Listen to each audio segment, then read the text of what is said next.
एक छोटे से गांव में सरला नाम की एक औरत घी बेचा करती थी। वो बहुत ईमानदार थी। सरला का एक बेटा था जिसका नाम भोला राम था। भोला को सभी लोग बेवकूफ बना देते थे, इसलिए सरला उसे हमेशा समझाती रहती थी। भोला ऐसे हर किसी की बातों में नहीं आते हैं। सरला से हर कोई घी लेने आता था, क्योंकि सारे गांव वालों को सरला पर भरोसा था कि सरला कभी घी में मिलावट नहीं करेगी। इसलिए सभी लोग सरला से घी लेने आते थे। अरे सरला मौसी, 2 किलो देसी घी बांध दो। आज घर में लड्डू बनाऊंगी और तुम्हारा घी तो सबसे अच्छा होता है। सभी गांव वाले सरला के घी की बहुत तारीफें करते थे और सभी लोग सरला से घी लेने आते थे। कोई भी गांव वाला उसे बुरा नहीं कहता था। उसी गांव में मीना नाम की एक औरत रहती थी। वो भी घी बेचती थी।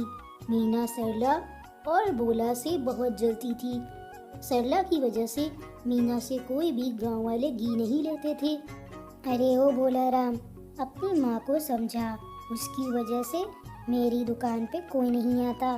कोई भी गांव वाला मुझसे घी लेना नहीं चाहता। क्या मेरे घी में जहर मिला है जो तेरी माँ का ही घी लेते हैं सब? पर मीना भाभी, इसमें मैं और माँ क्या कर सकते हैं? गांव वालों को जिसका घी अच्छा लगता है वो इसी का ही तो लेंगे।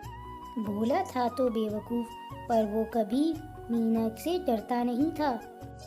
मीना का छोटा सा घर था। मीना के साथ मीना का पति रहता था। मीना का घर मीना के घी बेचने से ही चलता था। सुनिए जी, ऐसे ही मेरा घी नहीं बिका तो हम लोग रास्ते पर आ जाएंगे। आप कुछ करते क्यों नहीं? कोई उपाय तो बताइए। तुम बिल्कुल फिक्र मत करो मीना, मैं कुछ न कुछ तरकीब लगा लूँगा कि सरला की दुकान कैसे बंद करवानी है।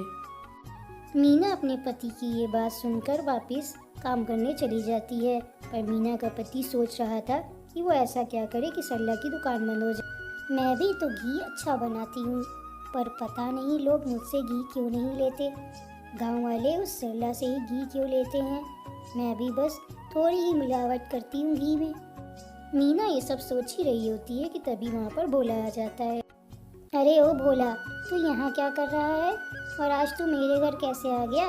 तेरी माँ ने तुझे मेरे घर आने दे दिया? हाँ मीना भाभी, माँ ने ही मुझे भेजा है।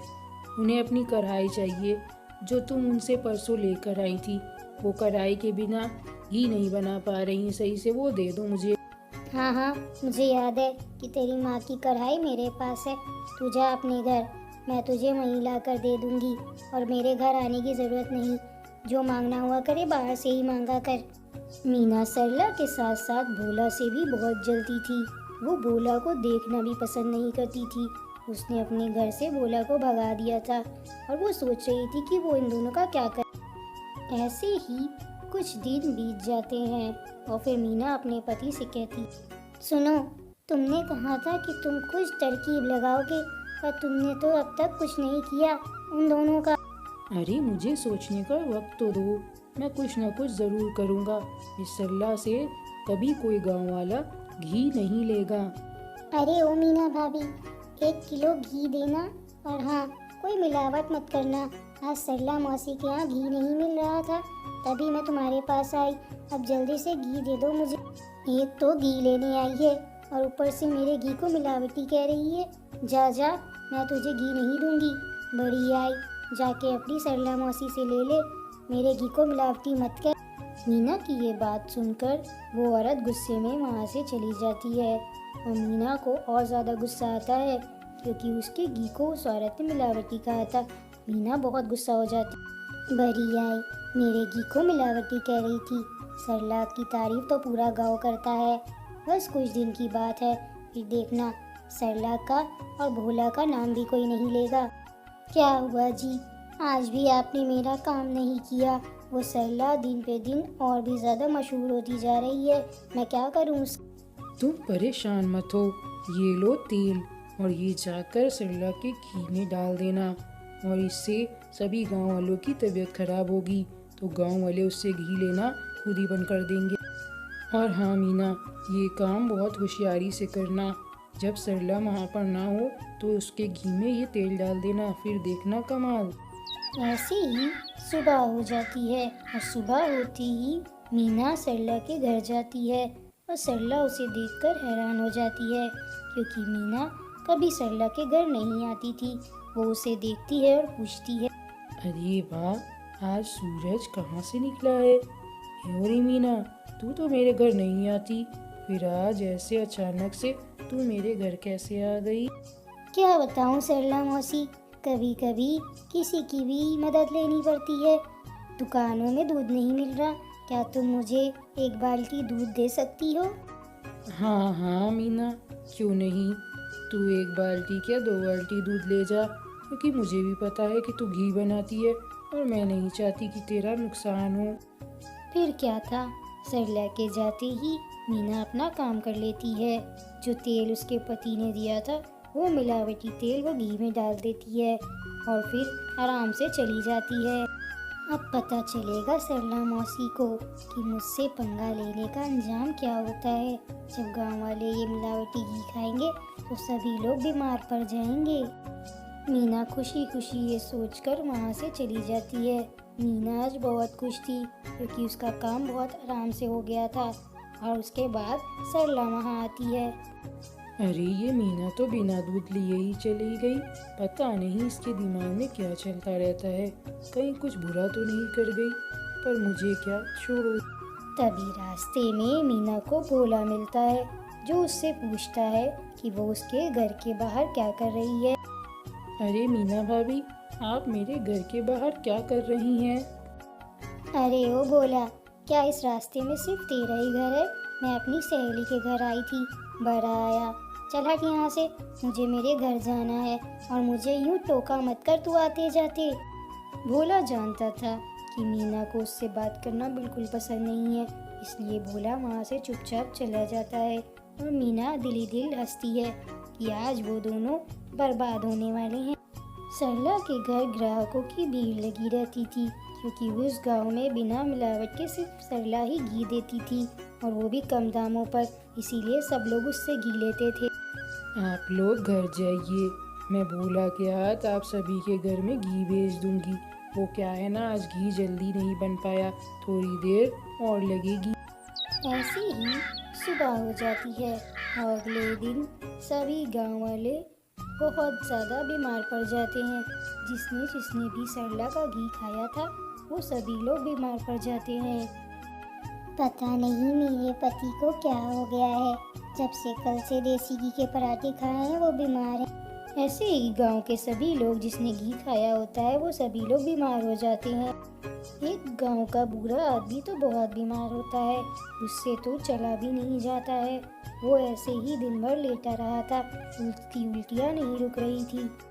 अरे रेखा और राधा, तुम लोग यहाँ, तुम लोग मुझे बता देती तो मैं तुम लोगों के घर पे ही घी भेज देती। तुम लोग यहाँ क्यों आई? भोला के हाथ में घी भेज देती। तभी गांव के कुछ और लोग वहाँ पर आ जाते हैं। अरे ओ सरला मौसी, तुम्हारा घी खाकर पूरे गांव वाले बीमार हैं। मैं भी बीमार था, मैं कैसे कैसे चलकर यहाँ आया हूँ और तुम कह रही हो और घी ले लेना। तुम घी बनाना बंद कर दो, तुम्हारी वजह से कितने लोगों की जान खतरे में है। सब कुछ तुम्हारी वजह से हुआ है सरला मौसी। गांव वालों ने इतना बड़ा इल्जाम सरला पर लगाया था। सरला बहुत उदास थी। तभी भोला कहता है, माँ तुम चिंता मत करो, तुम घी फिर से बेचना, मैं पता लगा लूँगा कि ये सब किसने किया है। अब मीना जो चाहती थी वो हो रहा था। गांव के सभी लोग मीना पास घी लेने आते थे। मैंने तो कहा ही था कि सरला मौसी मिलावटी घी बेचती है, पर किसी ने मेरी बात का यकीन ही नहीं किया। अब सबको खुद पता चल गया है कि सरला मौसी मिलावटी घी बेचती है। अब सब लोग मेरे पास आ रहे हैं, पर मैं सबको घी दूंगी और वो भी मिलावट के बिना, और वो भी कम पैसों में। भोला बेचारा इधर उधर घूम रहा था कि किसी तरह उसकी माँ पर लगा इल्जाम हट जाए। वो इसी के लिए मीना के घर जाता है। आपको पता है, आपके तेल ने तो कमाल ही कर दिया। मैंने वो सरला मौसी के घी में मिला दिया था और सारे गांव वालों की तबीयतें खराब हो गई। और ये सब मैंने बहुत चालाकी से किया था, किसी ने मुझे नहीं देखा। ये सब भोला खरा सुन रहा था। अरे मीना, मैं तुम्हारे लिए कुछ भी कर सकता हूँ। तुम तो जानती हो कि तुम्हारे घी की वजह से मेरा खर्चा चलता है। तुम घी बेचो अब आराम से। मीना भाभी, मैंने सब कुछ सुन लिया है। तुमने माँ के घी में मिलावट की, जिसकी वजह से गांव वाले बीमार पड़ गए। इस गांव को छोड़कर चली जाओ, नहीं तो मैं पूरे गांव को तुम्हारी सच्चाई बता दूंगा और फिर तुम्हें जेल हो जाएगी। नहीं बोला मेरे भाई, तू गांव वालों को कुछ मत बताना, नहीं ये गांव वाले हमें जेल भेज देंगे और मैं इस उम्र में जेल नहीं जाना चाहती।